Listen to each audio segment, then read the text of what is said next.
we're going to talk about 5 ways to tell if you're under eating. I know you want to get rid of the belly fat and you're like, okay, I'm going to eat less. And there is kind of some truth in that. But what I've also noticed is a lot of you are not eating enough. You're under eating. And if you're under eating, that's also going to be a problem. So let's dive into it. The first way to tell if you're under eating is if you are consistently hungry.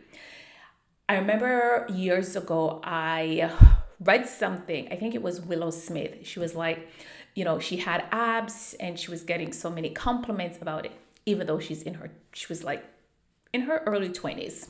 And she would receive lots of compliments, how great she looked about her abs, but she was always hungry. And I remember thinking, that's because you're not eating enough. Whatever your age is, and there's a possibility you're over 40 if you're here watching this. If you're not eating enough, you're always going to be hungry. Whether you want to lose fat, lose weight, whatever your goal is, you should not be walking around hungry. If you are consistently hungry, that is a clear indication that you are not eating enough. Now, what does it mean by consistently hungry? You're always hungry. You're always thinking about food. You can't stop thinking about food.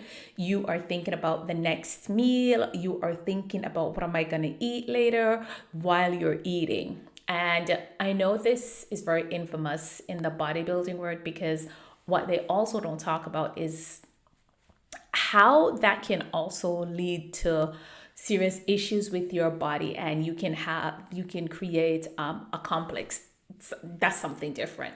But the first sign of you not eating enough is if you are consistently hungry. So you don't have to count calories. What you can do instead is you can make sure that when you eat, you feel full, you feel satisfied. Well, not really full, but you want to feel satisfied. You want to feel complete. You want to feel like, okay, that's good.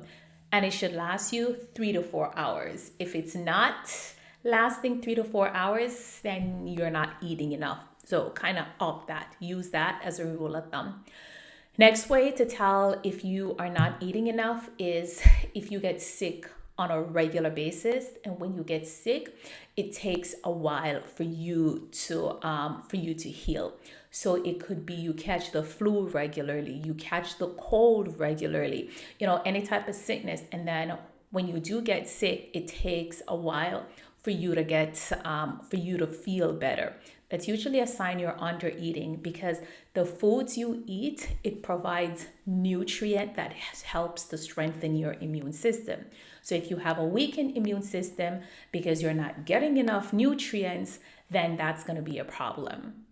So nutrients like zinc, vitamin D, vitamin C, among other nutrients are found in the foods that you're eating. And if you're not eating enough, if you're not getting enough of those because you're under eating, then what's going to happen is when you get sick, your body won't have the proper nutrients needed to fight it off, and you'll get sick more frequently and takes you longer to recover.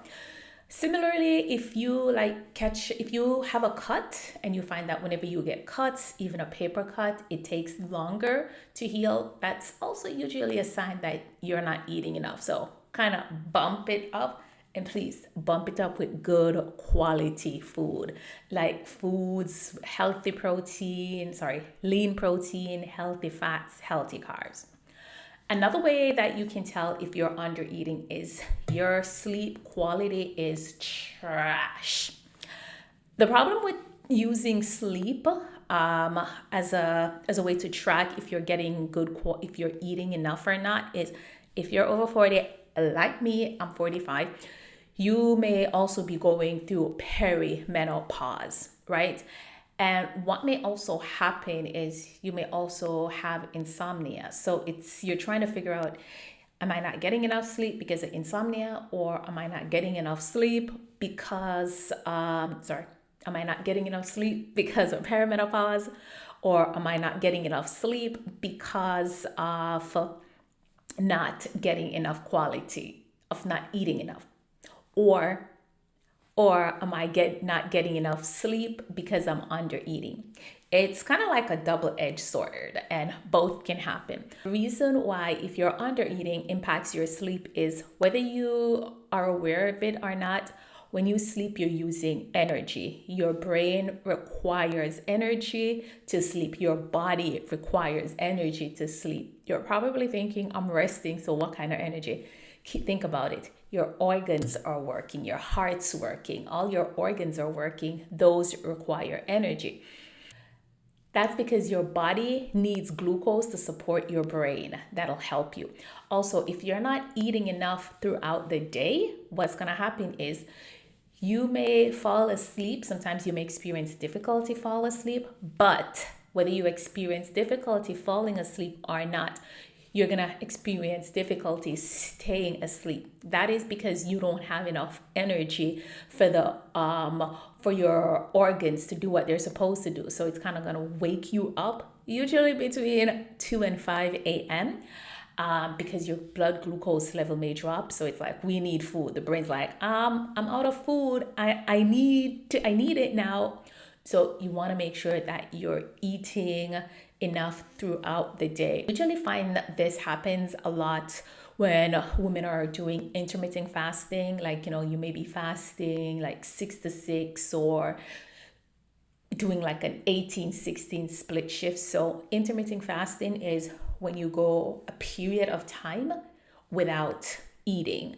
So it could be 12 hours. So you eat only within a 12-hour time span. You don't eat anything for 12 hours.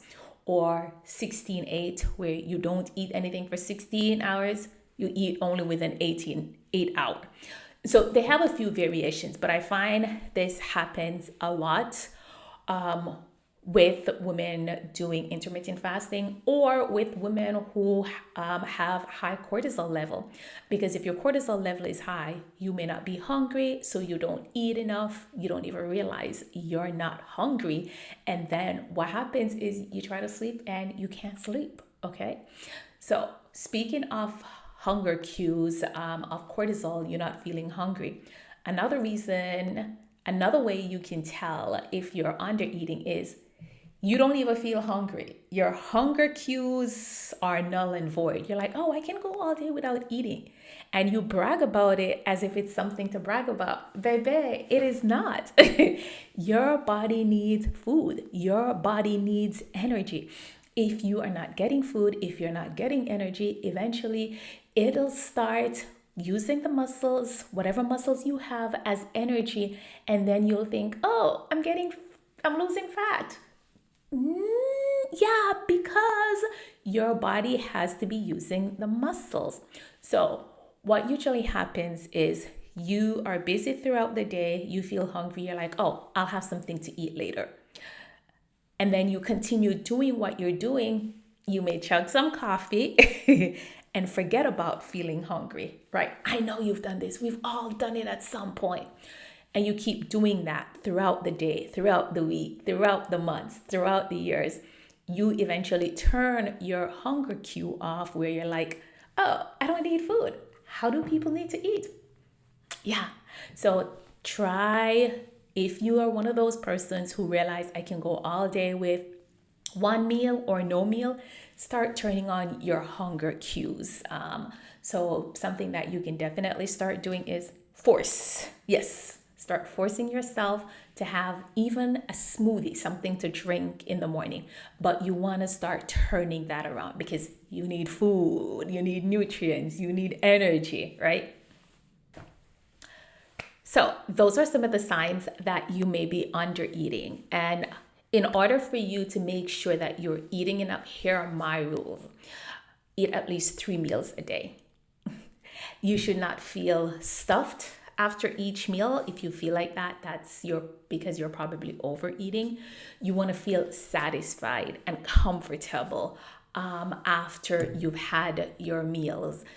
Whenever you eat, it should be holding you a good 3 to 4 hours. If that's not happening, then you may be under eating. These are some of the things that I definitely coach women on, and we're in February now. The next session to my Thrive program to make you feel sexy, vivacious, energetic during perimenopause starts next month in March. The link is below. Definitely click it below to schedule a call and come on over. Don't forget to subscribe and like, and also let me know what else you want to know about.